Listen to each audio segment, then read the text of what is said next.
Hi everyone, it's Elizabeth here. So I wanted to do this video in regards to why humans are hardwired for negativity and some things that you can do to change that. So the biggest question a lot of people have in the world of positive thinking or just in psychology in general is why are humans so negative? A lot of people will blame the media and things like that, and that's very true. The media knows how to play with the human psychology state of mind. But in reality, the number one reason why humans are hardwired for negativity is because it's been bred into our natural ancestral DNA, no matter where your genetic lineage comes from, in order to survive.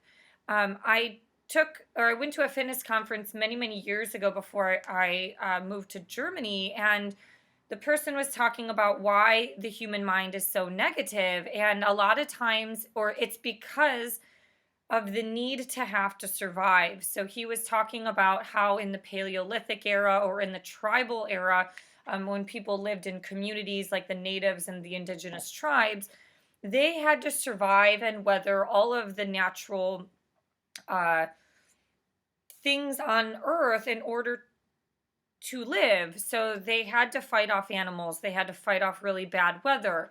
In addition, they had to fight off other tribes who wanted to raid or pillage their community.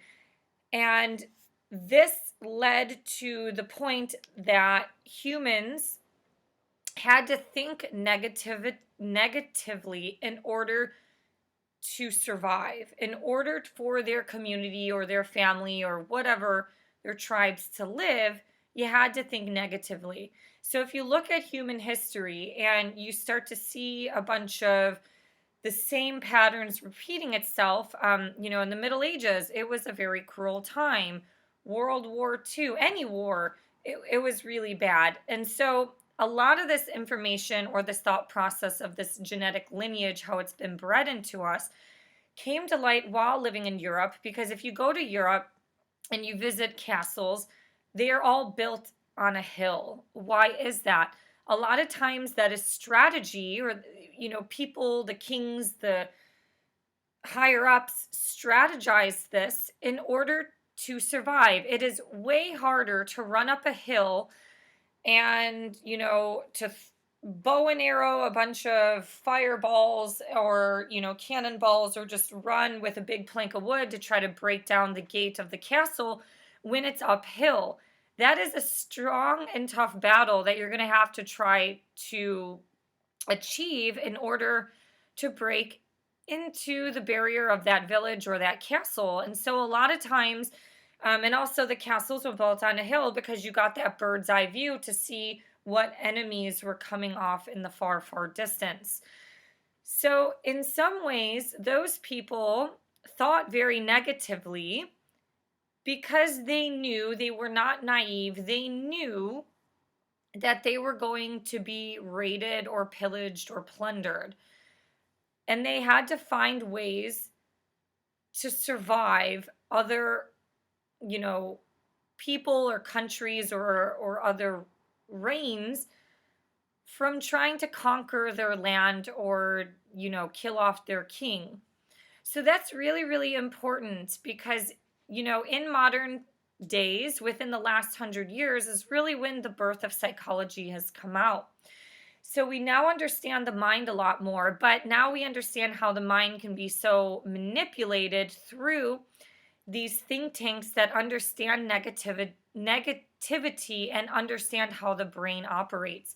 So overconsumption of social media, overconsumption of Hollywood movies, in addition to just watching the news all the time. If you look at Hollywood, if you can compare it from the 1930s when it kind of first came out to today, the movies are completely different. Everything today is very dark and dreary, and it's all about fighting and killing. So they understand that your brain is going to respond to this better than positivity. So your brain is built with a greater sensitivity to bear unpleasant news. And a lot of this is called the negativity bias.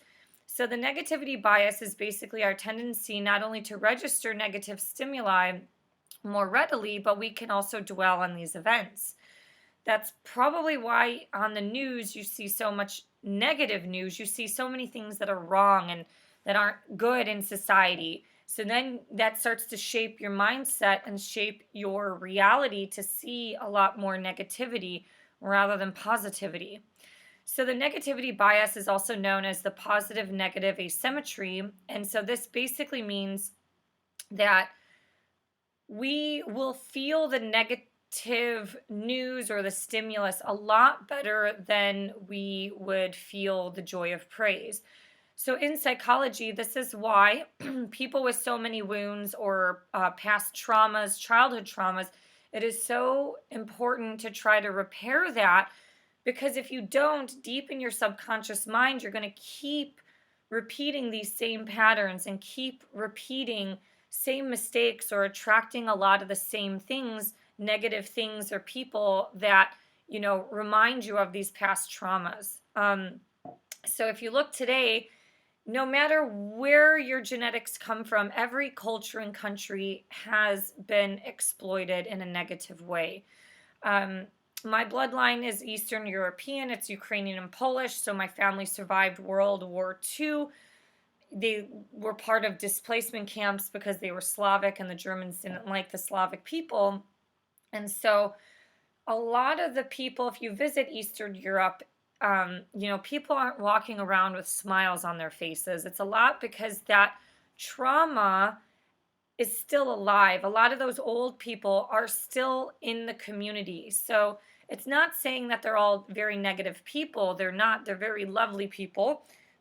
But that vibration is still emitted in some parts of the country because these people have suffered a very difficult life. And Poland is still a poor country, so they still suffer a lot of difficulty. So it's very easy to just be kind of more grim and dreary rather than being very upbeat. Now, there are cultural differences that play into that factor. So, as humans, we tend to remember traumatic experiences better than positive ones. We tend to recall insults better than praise. So, we tend to focus a lot on the criticism or the things that we've done wrong, or kind of like that buyer's remorse. It's like, God, should I have said that? What if I said the wrong thing?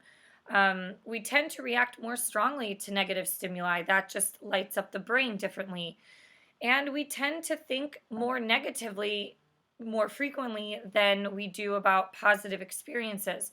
Now, you see this a lot in politics, like this battle between liberal and conservatives will never come to an agreement point. But the one thing that I notice is that there is a lot of naive thinking with more of that liberal community because they are wanting to see this utopia exist to where the conservatives kind of understand, like, no, this is just how people are. And I don't want this to become a political thing at all, but basically, people who are very naive are the ones that are more easily manipulated. Or you have this utopic idea in your head on how the world should be, so it makes you react more negatively to other people who don't see your other perspective. So in today's light, it's very difficult to kind of survive because we are bombarded with constant negativity, especially all the fighting and the ego flare-ups on social media. So here's the thing, you kind of actually need a balance of both. There is a quote given by a clinical psychologist. I think he was a behavioral psychologist, and he said, you need the negative focus to survive, but a positive one to thrive. So if that fight or flight response, you shouldn't just walk around being so naive thinking that nothing bad will ever happen to you, because as you've heard so many stories today, as more negativity is breeding in our culture, you hear these stories about people are like, God, I didn't think this would happen to my family, or I never thought that, my son would get murdered, or that I would be raped, and things like that. So you shouldn't walk around blinded by, the rosy colored glasses of positive psychology. It's important to be aware, but if you're trying to thrive in your own life, your own well-being, or something like a business, You can't live through a negative scarcity, pessimistic mindset. That won't thrive. People thrive on positivity, and the human emotion is a powerful thing. And people want to feel good about themselves. So they will visit your cafe because they're having a nice experience. They're not going to visit your restaurant if, the customer service is horrible. So that just gives you a sense on it's okay to be negative, to forecast things, whether that is on an individual or collective level. But you don't want to dwell on it to where it over consumes you. So if a lot of today, our psychology understanding has been used against us to breed more negativity or to make us more psychopathic and monsters. But if you understand psychology and how important it is, you will take the self accountability to change your ways or your behaviors or your mindset. So, a lot of the ancients and mystics and yogis specifically, ancient yogis, they studied nature to watch its behavior patterns. That's why a lot of poses in yoga are represented after plants or after an animal. So, they looked at how the animals worked in things like fight or flight and survival mode, as well as different poses that they were in to not only stretch the body, but also when they were in peaceful states of serenity. So I think a lot of today issues root to a lack of spirituality and a lack of a spiritual connection.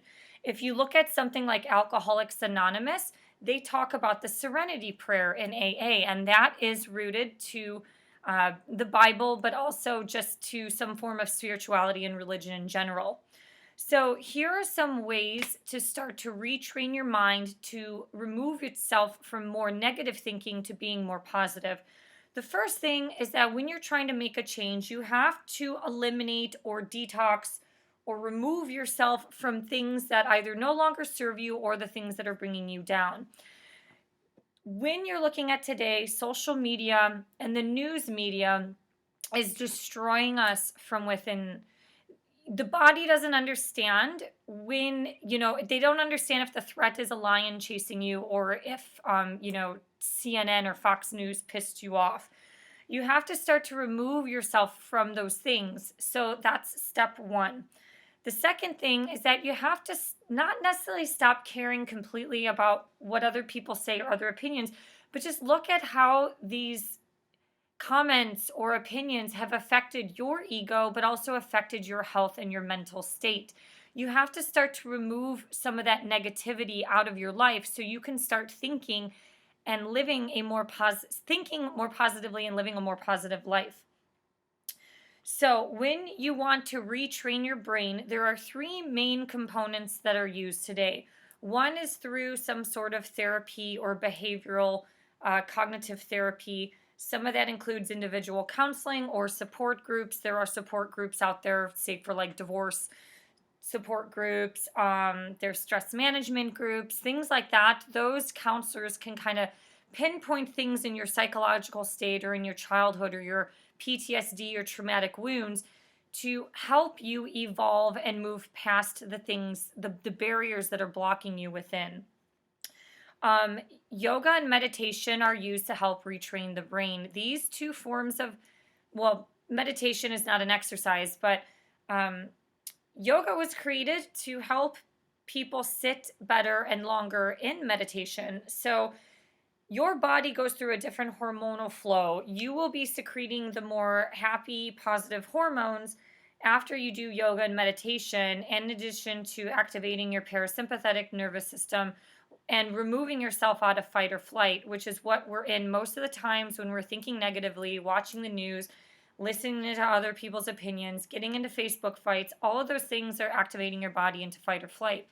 I'm going to post some blog links below and some YouTube videos that also talk about this, the sympathetic and the parasympathetic nervous system.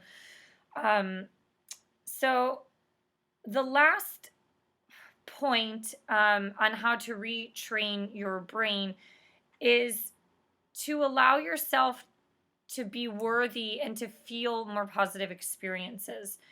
You're going to want to thrive and be healthy and happy in a positive mindset. This is where journaling comes into play. When you're letting yourself be happy and experience positive emotions, how does that feel in comparison when you're constantly dwelling or living in a negative cycle? Now, negativity can be bred from being lonely or, um, once again, those trigger wounds getting reopened and rehashed every time. But doing a little bit of comparison will be a little bit healthy to help you move forward in life. So, if you want to retrain your brain, you have to start removing the things that are negative in your life. This doesn't mean to eliminate social media completely. It just means that, hey, maybe you need to do a little bit of a detox. I did like a 42 or 43-day social media detox last year. I realized during that experience that I started living my life and I stopped wasting my time on stupid stuff that didn't serve my body and my brain. You have to care. You have to care to change. And you can retrain yourself through logical and spiritual methods such as actual therapy, in addition or coupled with yoga and meditation, which there's plenty of that on the internet.